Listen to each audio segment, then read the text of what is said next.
Hello everyone, welcome to Brown Queen Diaries Season 2. This is a platform where we celebrate fearless South Asian women who are breaking barriers, redefining success and carving their own paths.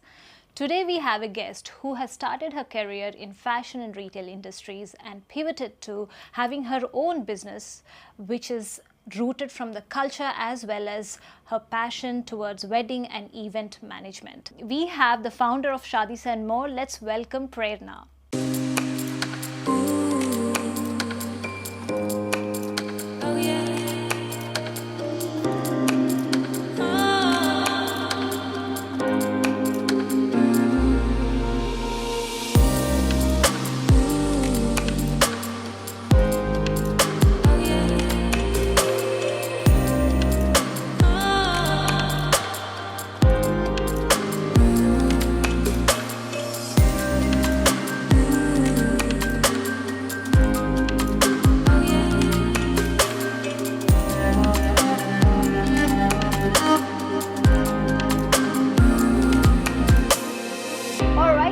Show, Prerna. How are you? Good, thanks. Thanks for having me. No problem. Pleasure is ours. So, let's start with your introduction. Yeah. So, how do you describe yourself?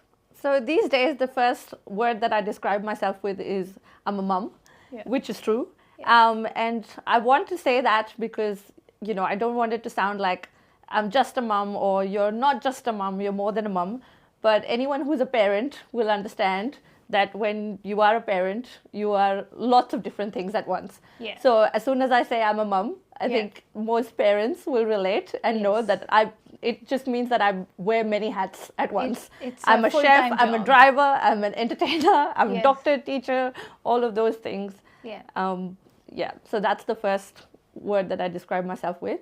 The next thing that I like to tell people about myself is that I'm a founder and entrepreneur and creator of a platform called Shadis and More. Mm-hmm. And again, when you describe yourself as a founder, again, that's establishing to lots of people. Again, I'm someone that wears many hats at a time. Yes. So I'm the face of the business, I am the strategist of the business, I am the accountant of the business, I'm the admin of the business, everything. So yes, a mom who's an entrepreneur, that's my title these days. That's awesome. Good to know. And there are many women who actually do juggle between multiple roles, yet they feel it's okay, it's a normal thing, but it's not. It's hard to juggle between multiple things and still succeed. So lovely introduction. So your career, you started in fashion industry. That's right. Then you pivoted to the business. That's right. Yes. What was your driving factor to get into fashion industry, and what were you doing? Yeah.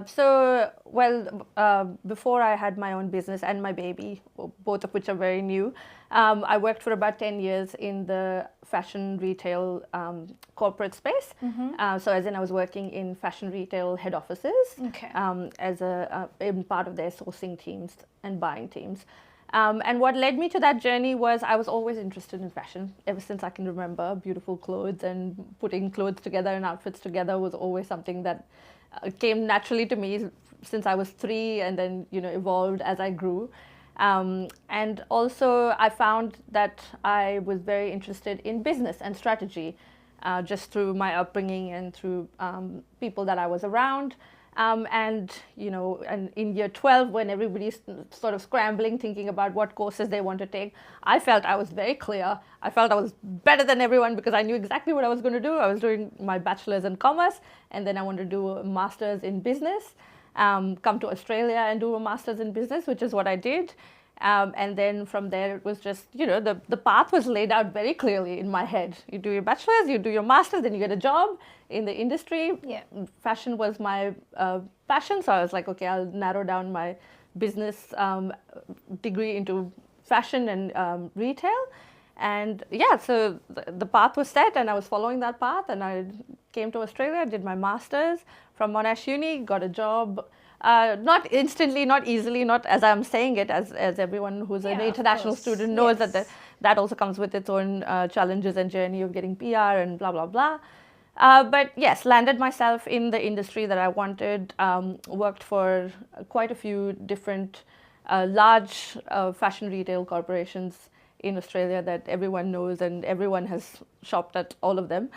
Um, so yeah, that was my journey for 10 years until COVID hit, and I started just reevaluating life and what I want and how I was feeling in my career at the time, and what I was feeling was missing, which led me to take a big jump and quit my job. Right, okay. And we'll stay in the fashion side of things, right? Yeah. So when, like to this date in Australia, do you think there is enough representation for South Asian? So basically, in the fashion retail leadership roles and the directive roles, do you see South Asian community, women or men, be in those positions leading up to, like, you know, decision making or even founders or like everything about fashion industry, right? Do you think there's enough representation? Short answer, no. Okay. Outwardly, it's getting better. It's changing. We're seeing more representation in terms of models in campaigns, in terms of who's the face of the brand, and there is a lot of intentional thought being put into ensuring that there is diversity being represented to show the customer that is in Australia. Even that is changing slowly but surely. However, on the inside, it's a very different story. Oh, okay. In many of the rooms that I was in, I found myself to be one of the few, if not the only, brown woman, so to say.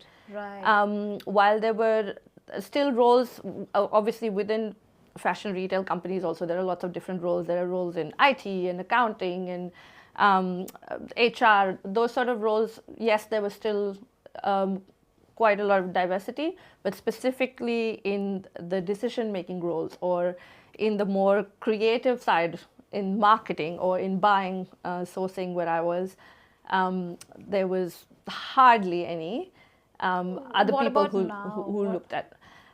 Now it's hard to say. I mean, it was 5 years ago that I left the industry, so hopefully things have changed in 5 years a little bit more. Hopefully, you know, being one of the few has created a path for a few more. Hopefully to enter these positions. But definitely, while I was there, there was a sense of fashion anyways is an industry where it's very superficial. So there is a lot of pressure on how you look, what you wear, how you present yourself. But when you are of a different skin color to everyone else, there's really not much you can do to change that. You have to own that. But it's not always accepted as part of the fit. I mean, these days we're seeing models come up. Yes. But still, if you're talking about fashion retail side of the things, you still don't see that representation. Say if there's a dress for sale, how many times do you see a South Asian women modeling or pictured for that, you know, in their websites, right? You barely see, right? Absolutely. There is still a gap. Definitely. And if there is gap there must be a huge gap in the back. Absolutely. And it's very interesting because actually it's a very female-oriented industry in itself. The customer is also female. The large number of workforce is female. But even, forget South Asian, even in the leadership roles, there are very few females. Right. It's mostly men who are in the top leadership positions. Even in fashion? Even in fashion. Especially in fashion. Oh. And in large corporations. This question is consistent, right? I always ask if there is, you know, enough gender balance in the leadership position. So you're saying that there is not, even in fashion industry, where women actually are mostly the creative side. Yes, yeah. There's a huge gap, definitely. Oh gosh. It's changing, but very, very slowly.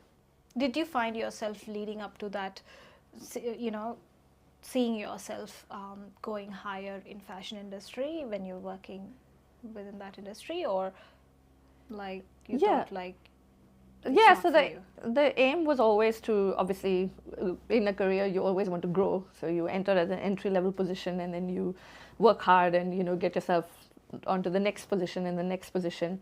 But there did come a time where it felt like no matter how hard I worked, no matter how well I worked, no matter how much I fit into the culture, because, you know, a lot of the times there is a genuine culture gap for people who come overseas. But I always had a very cosmopolitan upbringing, and, you know, I was very happy with the Friday after work drinks culture, and I was always part of social committees and planning committees for you know, the in-house events and things like that. So I was doing everything, and I was fitting in part of the culture.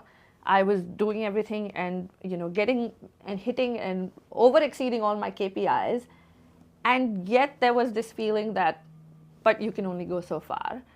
And to why the point, is that? And I think it comes from that mindset of, you know, you are different. You are to be seen someone who's a workhorse. Like, you can do all the tasks, but you are not to be involved in the decision making or the strategies. Who says so? Your mindset or someone else's mindset? So the industry's mindset, to the point where I was actually in a performance review meeting with a manager who was fairly new and didn't know me very well. And he started the meeting with, I know you are desperate to get a promotion because you're an immigrant and you're a woman and you just want to make it in this country.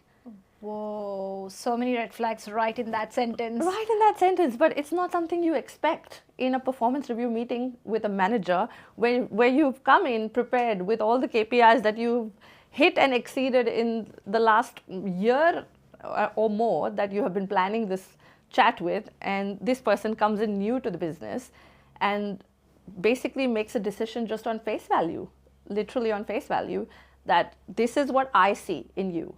And that's the hard part to accept. I didn't know in that moment what to say. I think of myself as someone who's very confident, who will always stand up, you know, for injustice and for something that's been said wrong. But when you're not expecting something like that, you don't expect it to happen to you, and you don't expect it to happen in this sort of setting, in this sort of formal, structured setting, where someone can just make a brazen comment, almost ignorant comment like that. And the only thing I was able to say was, I'm passionate about my work, and no matter where I would be working hard and wanting a promotion on the merit of the things that I have done. But he had already made up his mind. So therefore, yes, then there were things that I had to do to prove and blah, blah, blah, and got half a promotion after that.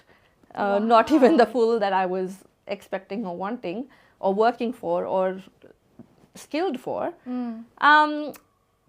But yeah, that incident at the time hit really hard and made me feel like I had nowhere to go. I had no one to, you know, get help and support from, because obviously even, you know, all the powers that be in the company don't want to accept that something like this is happening, and will not really take it seriously. Are you saying that your background and your color of the skin actually determined if you get a promotion or not? Is that what you're saying? It was said to me pretty clearly in those terms. I mean, there were always unsaid things that made you feel like that and made you question, is it that, you know, maybe are they thinking this, or am I thinking this, or am I, you know, am I imagining this? But in that moment, it was so clear, and then also so disheartening that, oh yes, this is what they see, and this is what they believe, and this is what is in their mindset.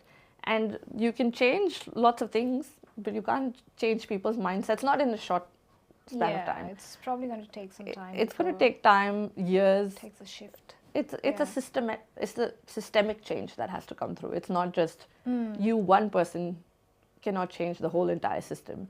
You can take some steps, as I probably did in that moment, to just say that, you know, I have my facts and figures over here like anybody would. And so he had to probably acknowledge that, and that's why it gave me half the promotion at least. Wow.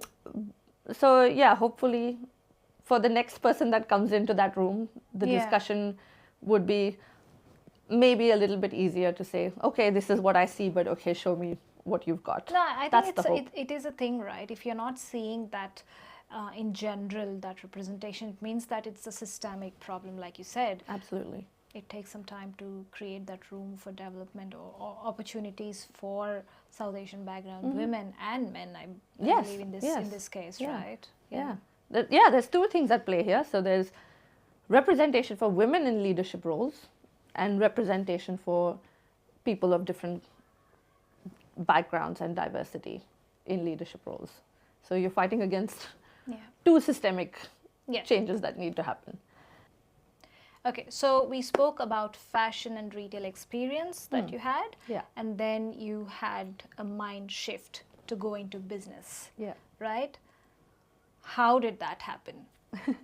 Yeah, so it seems like when I'm recounting the story, it just seems like I went from A to B. I went from having a corporate job and then jumping into business. And it feels like in this real world that we live in, it's that clean transition of you have a messy house and you clap your hands and everything is clean in a second. But it wasn't like that. And as a lot of content creators would know, that it's even that transition takes more than 2 hours to do. So that was real life in real time happening to me. It took me over 2 years to go from that journey of I had a job, I had my challenges. I came to the realization that I can only go so far in my job, but I want to do bigger and better things. So I had to quit my job, which quitting sounds like, oh, you know, you're taking the easy road, so you're just quitting.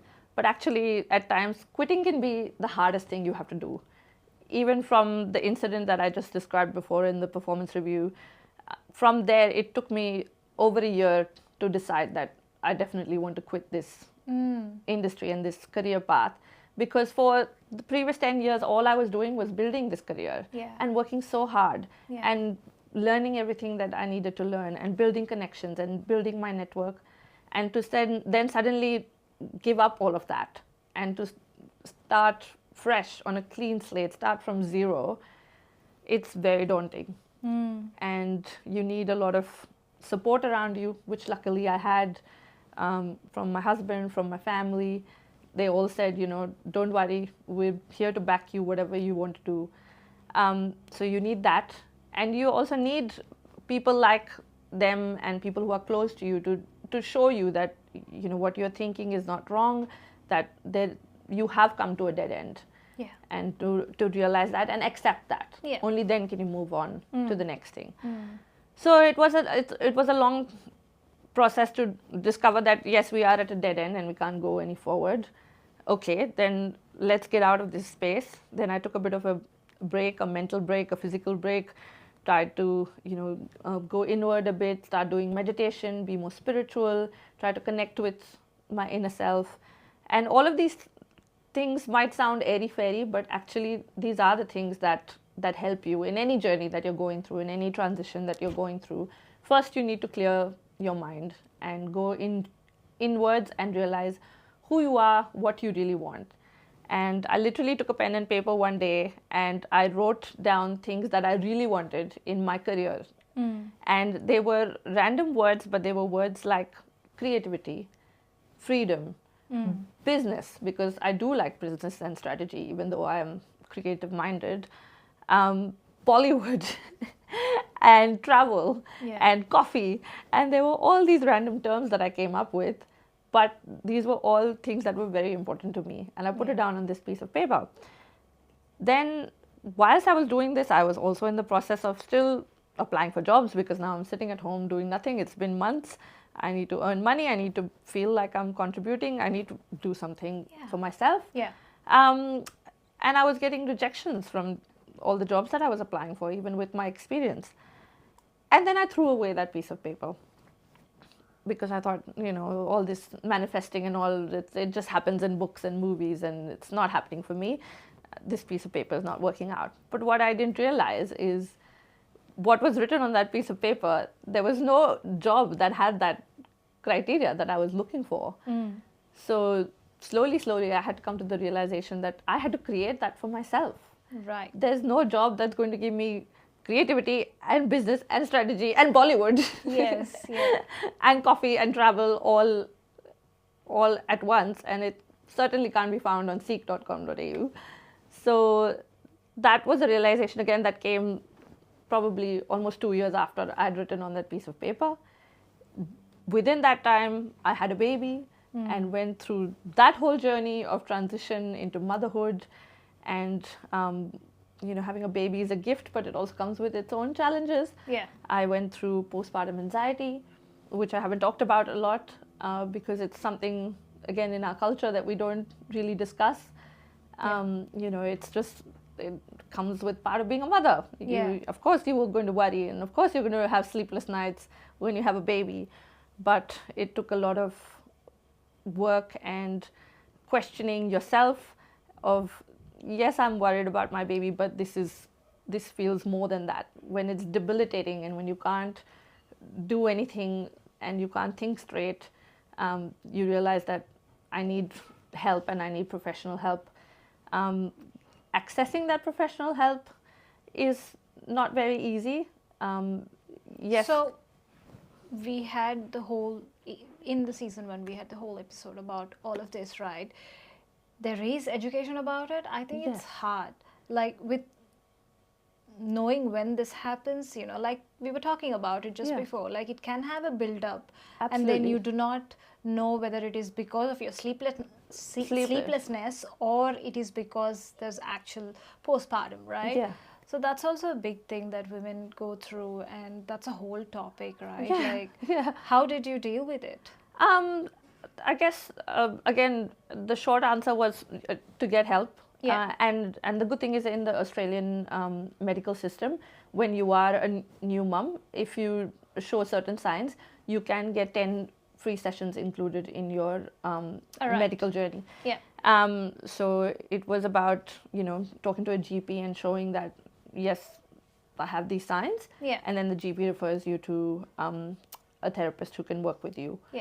That was also, then you have to find the right therapist that understands you. So actually I went through a process of, working with a therapist for a few months, realizing that this is actually not helping. I need someone else, and then trying to find someone else, then restarting that whole journey. Re-sharing from the beginning what's happening, what I'm feeling, how I'm feeling, and how I want to get out of it. And weirdly and wonderfully, what came out of that was unpacking that all of this anxiety and trauma actually came from my past experiences also in work, where I was just constantly made to feel like I'm not enough. And it's a build-up. It is a build-up, and it stays with you. And obviously as a mother, you constantly feel like you're not doing enough. That is any mother's journey. But then you add to that past experiences that in your brain have proven that, you've been told in the past that you're not enough. So that voice doesn't switch off. And you try to do everything and in 3 different ways so that one thing works, but then all that leads to is burnout. It's a journey, but I'm glad you got out of it. Yes. So any business, right? There's always this highlights and lowlights, but the most important thing is the challenges that you have when you're establishing that, not just in terms of like the business and professional side of the things, but also the personal side of the things, right?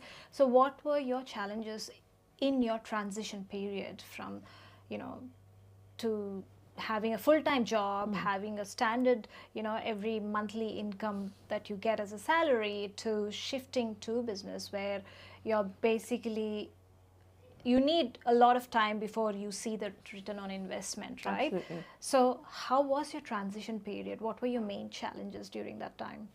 So again, the transition period is highs, lows, going back, going forward. It's all of those things. It's not just you were at A and 2 years later you landed at B.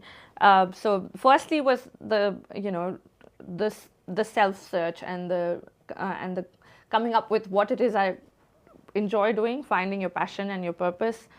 Then what it is that I can do that fits my passion and purpose.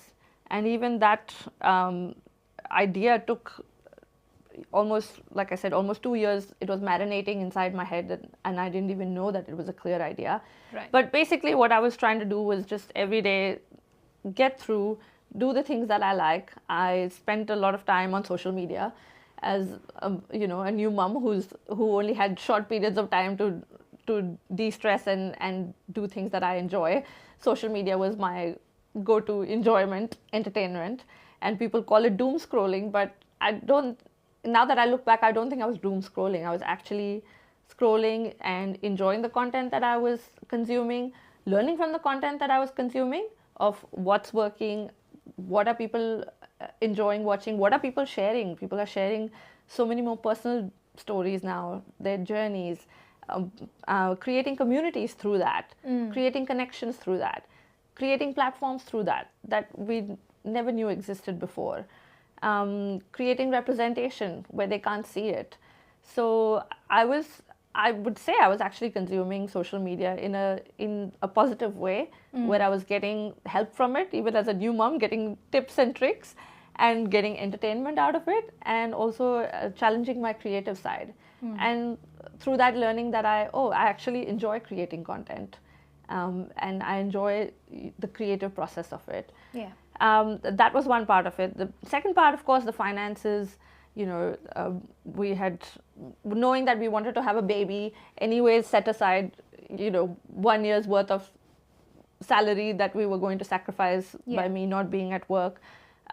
So it did allow me that period of 1 year of just being with my baby and focusing on that, and also focusing on building my inner self through that. Yeah. But when that 1 year period hit, I did start feeling restless and feeling like, okay, if I was in a normal job, my maternity leave would have ended right now, and I would have to go back to work. Yeah. And it was at that 1 year mark where I was really pushing myself of, now I need to come up with something that I want to do and really work towards it. And luckily it so happened that I was doing all these things subconsciously, where that piece of paper that I threw away came back to my mind. Yeah. The social media that I was scrolling through struck me, and realized that, actually maybe I could do something that's around social media. Maybe I could do something that involves business and strategy and creativity, because social media does allow you to do that. You're attracted towards that. I was. So, yeah. Okay. And I found that resonated with me. And that's how slowly the idea of being in a business that has something to do with social media came to mind.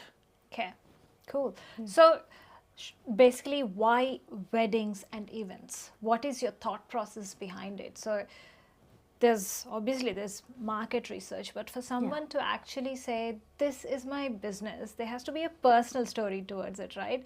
What's your story? Yeah, absolutely. So again, in this self-discovery journey, in the process of finding my passion, my purpose, the question I kept having to ask myself is, what am I the most happiest doing? Or what have been some of my most happiest times in my life where I have felt completely blissful and feeling like I'm in my element? And the one thought that kept coming into my mind was, planning my own wedding was a really fun journey, because I was based in Melbourne at the time, but we were planning our wedding in India because all our friends, family and relatives were there. But I had full control over planning my wedding from my family and from my in-laws, which was lovely. But because I was away from where the wedding was actually taking place, I didn't know where to start. I didn't know where to look for florists and decorators and mehendi artists and makeup artists, and who was good and who would fit my budget and who would fit my style. And at the time, there were new resources coming up. This was more than 10 years ago, shows my age, which allowed me to go online and find these people sitting in Melbourne, Australia, finding these people back home in India. Yeah. And I found that really helpful Yeah. and really useful, even in terms of inspiration, what's going on, what's the latest fashions in India. Sometimes we lose track of that because we are so far away from it. So I was like, that really helped me. And then also I thought about every time I was getting ready for a friend's wedding or a cousin's wedding, just planning the outfits that I'm going to wear, listening to those Shaadi songs while I'm getting ready would just put me in a good mood. Yeah. And my mom was here with me taking care of my little baby at the time, and we would just sit and watch on Netflix, Indian matchmaking, Big Fat Indian Wedding, all the old Bollywood movies that have all these extravagant weddings. And that was my joy. That was my break at the time. And yes, one day, just literally like that, like they say, the switch just clicked, and I'm sitting and watching a Big Fat Indian Wedding with my mom and thinking, Yeah, like, these people are all overseas in USA, Canada, whatever, and planning all these beautiful weddings. Surely that's happening in Australia. How are brides able to find the decorator that they want? How are they finding the clothing that they want? I had to go to a friend's wedding, and I just was finding it so hard to even find Indian clothing here in Australia. But I knew that there were lots of businesses, and when I searched on Facebook and Instagram, a few businesses came up. After a few weeks of search, more businesses started popping up because I had shown interest in these particular businesses. Yeah. But then that made me think, but if I'm a bride planning a wedding, I can't wait for Instagram's algorithm to tell me 2 months later who I should be planning my wedding with. I need those answers right now. Yeah. And where do I begin? Oh, okay. And that's how, through all of this non-linear process, it was a very up and down journey. Did I, yes, one day just sitting in my living room watching TV, come up with the idea of maybe I need to create a platform that has all these things. Yeah. Fun journey, let's just say. Yeah, fun now, looking back, but challenging at the time. Shadis and More. Tell us a little bit about it. Yeah, so as the name suggests, it's Shadis and More. So it's not just for weddings, but for anyone who's planning any South Asian event with a bit of traditional flair and culture in it, and are looking for people to help them out with decor, catering, makeup, clothing, anything that you need to create your successful event. You can come to the Shadis and More website or our social media pages for inspiration and reach out to these vendors directly from our website. Awesome. So that'll be an amazing place to land into as a bride who's planning a wedding or somebody who's planning an event. But tell us a little bit about the benefits of going to Shadis and More to get all of this information, what do they get out of it? Why can't they just go and do their own research into it? Why should they come to Shadis and More? Yeah, sure. As we were discussing before, planning an event can be very overwhelming, especially when it's your wedding and you're the bride and, you only want to do it once and you want to do it right. Yeah. And but you don't know where to begin because never before have you needed a mehendi artist in Sydney or in Melbourne. You don't know where to look for them. They're there, lots of them are there, but they don't have shop fronts. So you can't just walk into a mall and find a mehendi artist.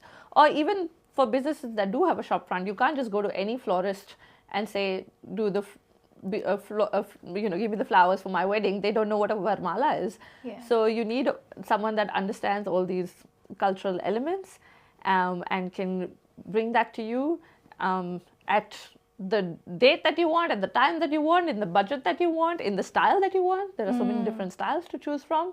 Yeah. Yes, you may have friends who may recommend people that they know, but what if your style doesn't match your friend's style? Or what if it perfectly matches your friend's style, but that particular person is not available for your wedding? Then where do you go? And it's so many people that you need lined up for your wedding, from caterer to DJ to MC, and you need them for multiple days, not just one day. That's the other beauty of South Asian weddings and events. It's not just one day, one ceremony and reception and done. It's usually a week-long celebration. So you need several events before and after. You need a photographer who's available for 4 days. You need a makeup artist who can come to 4 different venues. You need a caterer that can give you 4 different varieties of cuisine. And you want that all within your budget, usually. So the more choice that we have and the more options that we have, the better outcomes we can get. And that was the whole idea behind creating a one-stop shop, one place, one umbrella website that covers all of these vendors, all of the needs. We have 13 different categories that you can choose from. Lovely. And it is across Australia. So whether you're in Sydney, Melbourne, Adelaide, anywhere. Oh, that's nice. All the cities, prime cities. Yes, all the cities and growing, and we're trying to get to as many cities and build the network within all of those cities. But yes, I'm happy to say that there are vendors from every city and state in Australia. So tell me about a time when you received a craziest request from a bride or somebody who's planning an event. Well, there have been quite a few unusual requests, but When you said unusual. unusual. I'm trying to not use the word crazy. Yes. There have been quite a few unusual requests, but one that springs to mind because I did a lot of work and research on that is there was a bride who wanted to enter her Sangeet in a rickshaw to make a grand entrance. Ooh. And in doing my research, I found that you can get a rickshaw in Australia, which in itself is a big thing, but you can't get a working rickshaw. Oh, You can get just you can just get a rickshaw model or the outer part of a rickshaw, because for it to be a working rickshaw, it has to be a registered vehicle. What did they do? Finally, they dragged her in that or they lifted the rickshaw? They didn't. They scrapped the rickshaw idea, thankfully. Okay. But she still had an amazing entrance, and it was an amazing wedding. And at the end of the day, that's what matters. Yes. You had fun, your friends had fun, and that's what people remember. That's awesome. I like the idea though. I did. I actually did like her creativity. Yeah. So I did actually go and do a lot of research in trying to find one. But then when I realized the practicality behind all of that, Of course, yes. there are some things that are, right now, we are limited to. But as the market is growing and as the demands are growing, who knows? Soon we might have a working rickshaw in weddings. Yeah, you might see some in the road. Part-time Uber. Tell me one thing. I've seen you, the first time I've actually known you is by that Kalki Karigar event, I think the campaign or whatever. It was really beautifully put together. And some of my friends were there in that as well. So it is amazing. So what's your memorable event or a wedding that you have planned? Yeah, thank you for mentioning the Kalki Karigar event. That was actually one of my favorite events that I've been a part of, and Karigar is a wonderful brand in Australia. It was one of the first multi-designer stores to open up in Australia for Indian ethnic wear, and it was something that came about in a really short period of time. In 2 weeks, we decided that we wanted to do this launch it in a different way to the Melbourne market and to the Australia market, where we had a live fashion show in the store, displaying all the new outfits that had been brought in by Karigar from Kalki. It was an exciting event to plan, but also again challenging because we did it in such a short space of time. But that's good to know that it was still memorable and it resonated with people. Yeah. We enjoyed doing it. In the end, it was a really fun event to be a part of.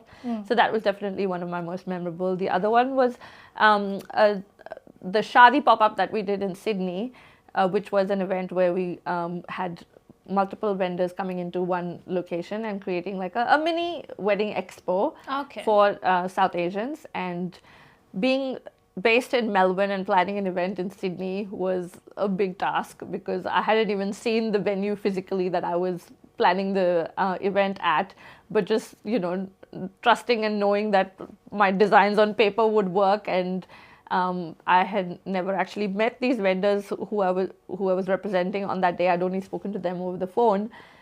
So again, them putting their trust in me and coming and showing up and doing all this work and spending their Sunday afternoon with someone who they'd never met before. But they did that, and they did that with such great energy. And then obviously after all of that, you want a good turnout, which we did end up having. Yes. Which was amazing. The Sydney market was really responded well to it and came in numbers and enjoyed the event and met with all the vendors really happily and excitedly. It's like a winning moment, right? It felt satisfying. It did, and just felt like I am on the right path and I'm doing the right thing and connecting with the right people. So the next is I have a this or a that based on Australian South Asian wedding trends at the moment. Ooh, okay. So we have these other questions. Basically, you have to pick one. I give you two options. You have to pick one. Oh, only one? Yes. Okay. This is based on the trends of weddings in Australia within South Asian communities. Okay, sure. Right? Okay. What's the current trend? Okay. Okay. If it doesn't fit in, you can say none. Yeah? Right. So, okay. We'll start. Big fat wedding or secret elopement? Big fat wedding. Okay, for any sure. day. Yeah. Matching bridesmaids' dresses or let them wear whatever they want? Matching bridesmaids dresses are trending more. Yeah. DJ dropping bangers or live band?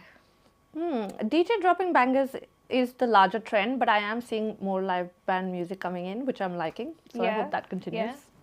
Wedding cake or donut wall? Oh, wedding cake. The bigger the better. Yeah.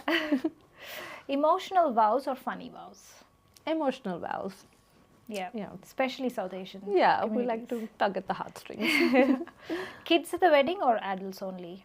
Kids at the wedding. It's all about the community and family. Yeah. Bouquet tossing tradition or skip it? Nobody wants to fight over flowers.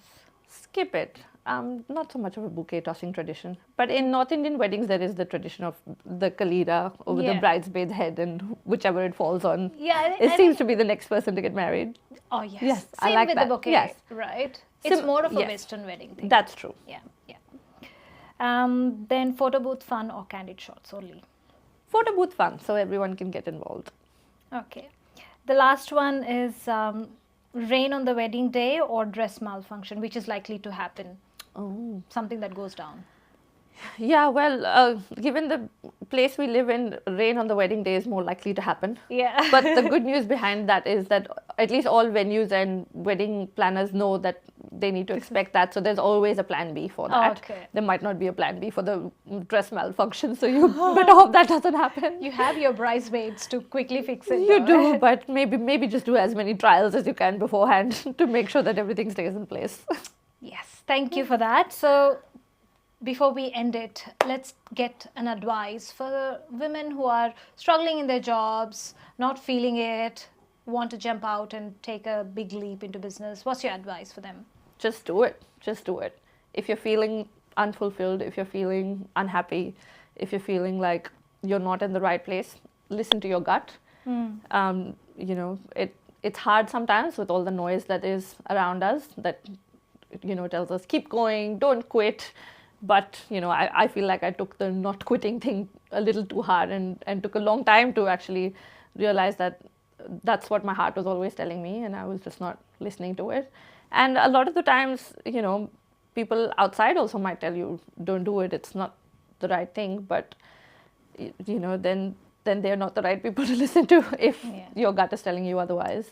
And if people around you are supporting you, then you have no reason to doubt it. Then definitely go for it. And it's easy to say, but if you are not seeing the opportunities that you want, then it's time to create the opportunities. It was a lovely chat and I really enjoyed it. Thank you so much for having me. It was a real pleasure. Thank you. Cool.